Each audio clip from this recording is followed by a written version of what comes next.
Hello, we are Team B, and we'll be presenting about our choice of company, Pinterest. Based in San Francisco, Pinterest is an image sharing and social networking service who holds a reputation for being the nicest company in Silicon Valley. Pinterest employees, also known as Pinployees, heavily emphasize on a work culture of being warm and respectful. However, this niceness resulted in slow decision-making and stagnating growth. Employees have also filed lawsuits against the company for alleged gender and racial workplace discrimination, as well as creating a hostile work environment. To combat these issues, Pinterest has since hired external lawyers to carry out investigations. One ideal practice that Pinterest has is the friendly and open work environment, which models its functionality about a relationship culture. Pinterest has also created office spaces and designs to accommodate people of various backgrounds and working styles, thereby fostering an inclusive environment and allowing employees to feel more comfortable at their workplace.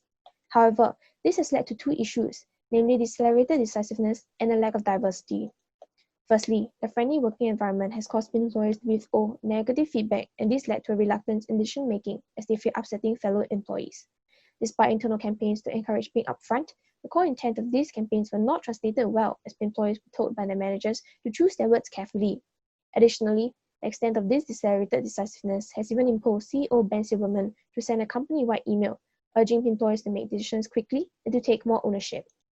Secondly, despite promoting to build a more inclusive company, issues such as inappropriate comments made by managers and unequal pay and leveling for women and people of color has led to Pinterest being called out and sued by former employees who face gender and racial discrimination.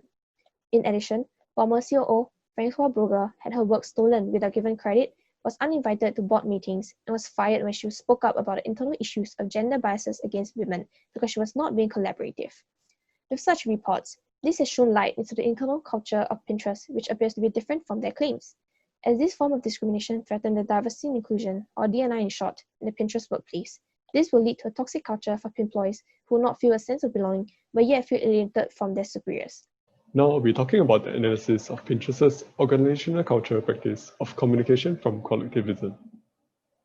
The culture in Pinterest is widely known as the nicest in the Silicon Valley, as it encourages harmonious interpersonal relationships. However, under this facade lies its own set of issues. This includes diversity disputes and excessive focus on friendliness, which damages operational efficiency. Hence, it is essential for Pinterest to understand the sheer magnitude of this problem and get to the bottom of it quickly. Pinterest's head office features an open concept with physical artifacts such as dividerless workspaces and meeting rooms with transparent walls. These artifacts are built all in the name of promoting idea sharing. Yet, they have proven ineffective due to Pinterest's overriding values and norms. Pinterest emphasizes the collectivist relationship culture of being Pinterestly, which means being amicable and functioning as cohesive units. In contradiction, employees are extremely mindful of their words. For example, they often show support for each other's ideas during meetings, only to send an email afterwards, suggesting improvements. Consequently, Pinterest's friendly environment has spread the ramifications of inefficient communication. Attempting to address the issue, Pinterest launched an internal ad campaign in 2016, encouraging employees to be more straightforward with one another and engaging in creative conflict. Still, employees found it unrewarding to be upfront about their opinions. Hence, they are trapped in a constant passive-aggressive conflict resolution and control culture, finding it difficult to accommodate a new shared value. They are constantly encouraged to speak up and take ownership, but are harshly dealt with upon committing any errors. This constant fear of providing constructive criticism and potentially obstructing group harmony has restricted ideological diversity. This has dragged Pinterest into a vicious cycle of failed communication. To tackle the lack of diversity in the workforce, Pinterest appointed a head of D&I in 2019, responsible for upkeeping D&I within the company by creating events where employees of all cultures can learn new skills from one another, such as K-pop dancing, drag makeup, and calligraphy. However, this is only effective in instilling surface-level diversity and not deep-level diversity, as proven by the accusations against Pinterest about the lack of inclusion of women and people of color by former employees Ozoma and Bex, who were unable to get fair pay due to their skin color and gender, and hence left the company in May 2020. 2 months later, former COO Francois Brugger sued Pinterest for gender discrimination against females. Following these accusations, Pinterest appointed their first Black woman board member and started hiring more people of color. Here is the diversity report of employees in 2020, showing that majority of the company is still white, but other races such as Asians are not far behind. A commendable improvement, but they are still far from done. With minority groups such as Blacks being nearly 4%, even though these are measures that will help to improve D&I within the company, it gives the impression that Pinterest is only doing so due to them being under the spotlight after the highly publicized accusations. Furthermore, if diversity is improved in numbers, but the mindset of existing employees remain the same, minority employees would still face discrimination and be excluded from the workplace, the main problem in the first place.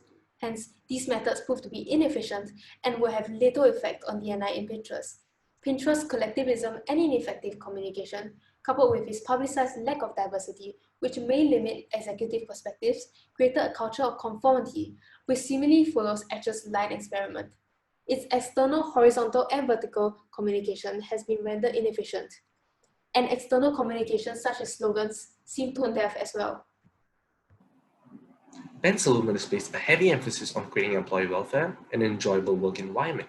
However, a prevalent discord lies within the leadership model that Pinterest takes on.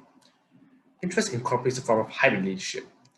The first component of this leadership model primarily employs laissez-faire, where employees are trusted with the delegation of their work. But has the leadership model been functional without any cracks? While Pinterest has attempted to employ this theoretical leadership, leaders often end up practicing passive management by exception. In one such instance, a former employee stated that Pinterest was working with Coca-Cola on an advertising campaign. Pinterest's creative team would present pitch decks and employees would praise the project. However, because of the nicety and the autonomy delegated to these employees, it was often translated into complete inefficiency. And as a result, the team had to constantly email changes after the meeting, and the project was in a no different stage than when the contractor had started 6 months earlier. So although this model has allowed employees to be relaxed and share propositional ideas regarding their delegations, top management habitually attempts to create a non-confrontational culture. Employees fear potentially creating conflict by expressing differing opinions and being frowned upon by management. Aside from being timely and efficient, there lies further repression from passive corrective measures by the management, with the employee testifying that their manager wanted them to choose their words carefully, as well as another employee being labeled insubordinate and being let go after offering constructive criticism in the meeting. Employees lack candor and are forced to walk on eggshells. Continual monitoring of deviation from socially accepted norms by Silverman's managers causes employees to abdicate responsibility and autonomy, worsening the pre-existing diesel-weighted decision culture. Despite being the transformational leader he is, his vision has not been translated through the company's hierarchy. Currently, one of the major problems in Pinterest is the negligence in the hiring of employees. The overly friendly leadership style adopted by Silverman has resulted in poor hiring protocols in Pinterest. As of this year, Pinterest is dominated by whites and Asians, with Black employees forming a minority of a mere 4% of the workforce. Defenseless and without a voice, these minorities are afraid of raising their concerns out of fear of a potential retaliation from their managers. As they cannot afford to risk losing their jobs, many of them have instead chosen to suffer in silence. After the media shed light on these issues, Pinterest is aware of these problems and Silverman responded. They started new initiatives, such as hiring their first D&I head, which will report directly to Silverman, and started an unconscious bias training workshop to encourage receptivity among employees. Additionally, they even publicized their hiring goals to regain public trust in Pinterest. However, Pinterest's recruitment system still remains flawed. With his overly friendly leadership style, Silverman continues to bestow executives in his inner circle from any consequences, despite multiple complaints, instead of addressing the issue that lies with them. Hence, despite Silverman implementing measures to prevent unfairness and racism, his overly friendly, passive leadership style has instead led to their ineffectiveness and worsening of the situation. Ultimately, constructive criticism and having a diverse employee pool is necessary for Pinterest to continue growing. Despite the transformational leader he is and a person of idolized influence, Silverman's vision for the company is not fully translated down to all employees. As a result, the core problems in Pinterest lies deep within the management of the company, and perhaps a restructuring of leadership style is required to solve these problems in Pinterest. After gaining a deeper understanding of the root cause of the problems faced by Pinterest, let's take a look at how Pinterest can re-engineer their processes. Firstly, employees holding managerial positions should lead by example. With their significant positional power, the incorporation of transformational leadership will directly impact employees by enabling them and increasing their self-efficacy. Idealized influence will help managers be seen as role models. Individualized consideration will strengthen organizational citizenship behavior, and intellectual stimulation will encourage innovation. Overall, employees will be more compelled to follow their leader's path to improve organizational and strategic efficiency. Additionally, given that leaders have a direct impact on other employees, they should be more aware of the symbols they create. Managers should consciously change their interactions with subordinates to embody efficient communication, collaborative conflict resolution, and acceptance of diversity. This helps create stories supporting the new values, which will be shared and replace old ones. This sends an important message to employees of the cultural norms that are changing for the better.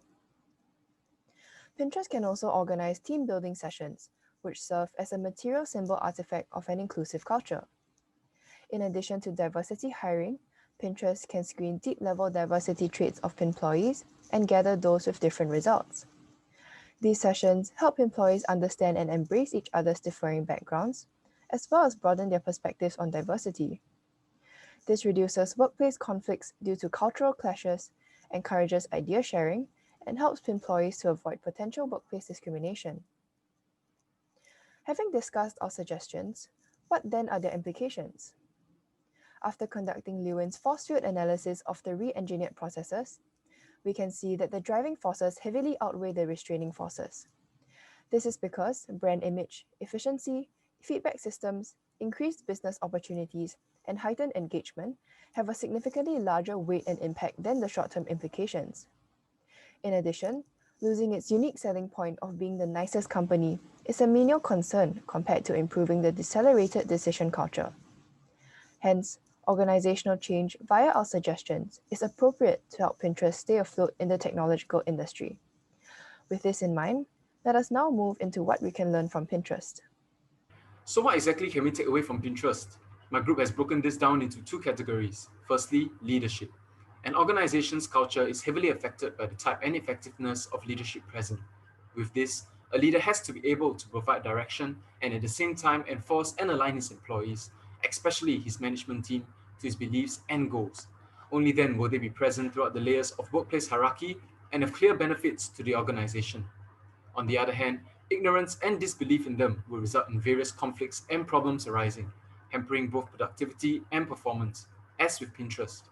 Thus, it is key for leaders to ensure that a more authoritative and transformational approach is taken to effectively convey their goals and influence employees with their beliefs. Next, organizational culture. A sense of belonging is crucial to the success of any employee, allowing for better communication and cohesiveness, in turn resulting in improved productivity. This is achieved by having sufficient diversity and inclusion within the workplace, ensuring fairness and steering clear of discrimination. Overall, the creation of a comfortable environment and empowering employees would breed positive sentiments amongst them, helping them find more meaning in their jobs. This acts as a form of motivation, which translates into increased work performance and an important sense of belonging. In addition, it should be ensured that problems are solved wholeheartedly to address any issues should they arise. To make the necessary improvements, Pinterest can adopt the structure of Lewin's three-stage change model. With the realization of practices that harm the company and working towards fixing them, Pinterest will have taken on the first stage of unfreezing.